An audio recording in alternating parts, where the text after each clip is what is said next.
I think they've always underestimated how strong nurses are and how brave they are and how much they'll advocate for their patients. It's like having the sensation of the ground under you being stabilized instead of walking on shaky ground, uneven ground, and sort of not knowing where things are. There's things that we can count on. You know, it's like nurses are powerful people. We needed a union 25 years ago, and we got our union 10 years ago, and we're so happy that we got our union 10 years ago. It makes all the difference in the world. That the improvements that have taken place, and I think there's been a lot of improvements we can be proud of. And I think it was the unity that we felt and the power that we had. I think it's important to remember that the union is us.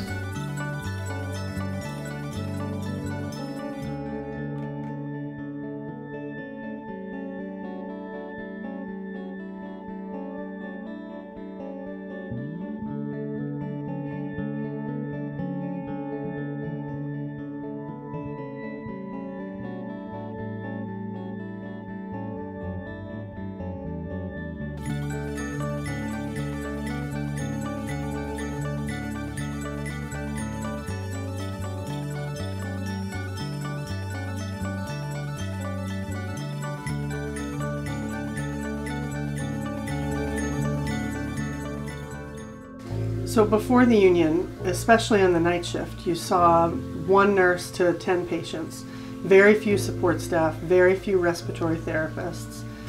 Staff was being slashed, people were being let go. We actually had layoffs. We laid off 20% of the nursing staff here. Well, 20% in our department, that is. Supplies were often difficult to come by. Equipment was broken or breaking, and just was horrible. There were so many things that nurses tried to speak up about, and they had no voice. It was very obvious to the whole community, that there was quite a separation between those of us who deliver the care and the industry of medicine. It was astonishing to me how the hospital tolerated really inadequate, and it seemed to me at the time, unsafe staffing, and how despite nurses and other staff trying to address it, the conditions persisted, jeopardizing, in my view, the safety of patients and making working there very, very hard. I had come from strongly organized hospitals, and when I came here, it felt like it was very clear to me the powerlessness felt in the nursing profession. And morale was really terrible. It was very hard, I think, for people to come to work and face it. As I said before, the common feeling before was to keep your head down. And I got to the point of feeling that I was tired of doing that. But it became such a burden that the staff realized that the only way to change it was to make sure that we could have a voice and work together. People had worked to try to get a union at Fletcher Allen for years, and we saw a real erosion in the care while momentum was building for the union. When it got to the point where we could no longer tolerate the fact that the focus wasn't on the patients and on safety and quality, there was just a wave of support for the union. I know I'll never forget the night that we had our vote.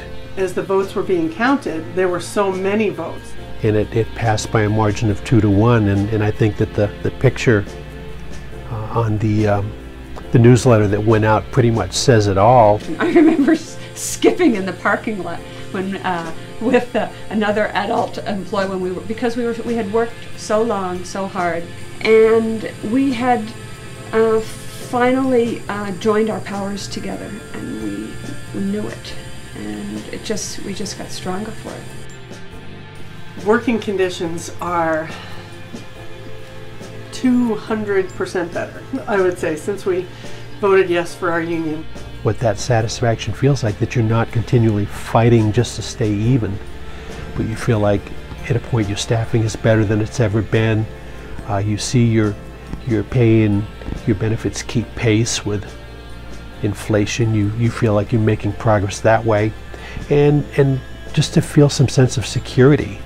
And it's very satisfying for me as a steward when nurses realize that, hey, I'm not powerless in this situation, and I can do something. The quality of care, people are staying at the hospital. Nurses are choosing to not get trained here and then move away. They're staying, and that makes a big difference for the community and for the care. We certainly enjoyed a lot of community support when we organized. Somebody needs some help, or there's a flood like we just went through, or you know, we're known as an organization that goes out to help. Soon, doctors and nurses from Fletcher Allen will touch down in Haiti. Yeah, that's right. A dozen of the hospital's staff volunteered to go and help. News Channel 5's Ian Moran has their story.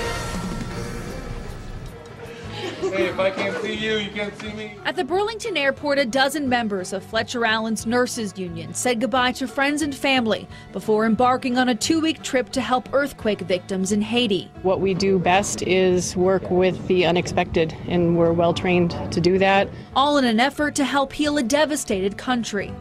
You know, we're a community of 1,500 nurses, and we live everywhere. You know, our issues go beyond the hospital.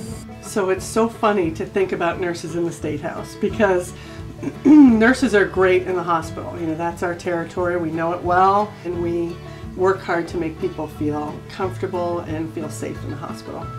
And then we step out of our comfort zone and start learning about all the things we need to learn about to try to make care better at the hospital.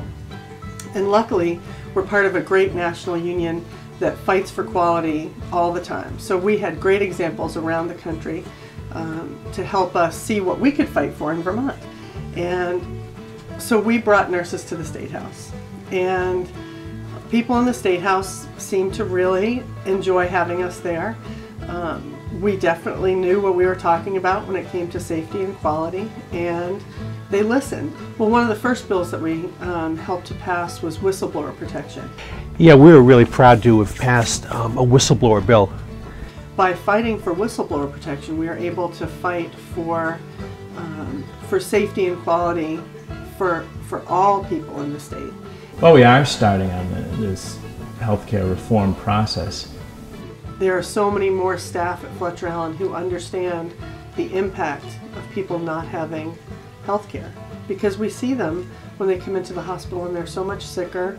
They're afraid about, you know, their money or their home or their family, when they should be worried about getting better. They should be worried about getting well.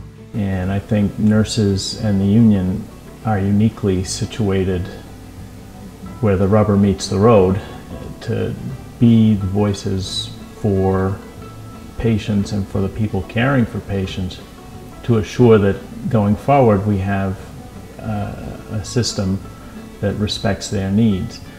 People who otherwise had been, I think, a little bit afraid to stand up to a powerful corporation, basically, now the largest employer in the state, saw how brave the nurses were and came forward and started to speak out and started to tell their stories, which are powerful. Well, nurses have always been agents of change, but we've been successful agents of change. We've seen over 10 years some of the changes. You know, everything doesn't change because you get a union. You have to work on it. You have to continue as much as you've worked on it in trying to form it. You know, it becomes more powerful because you continue to use it. I think it's important to remember that the union is us.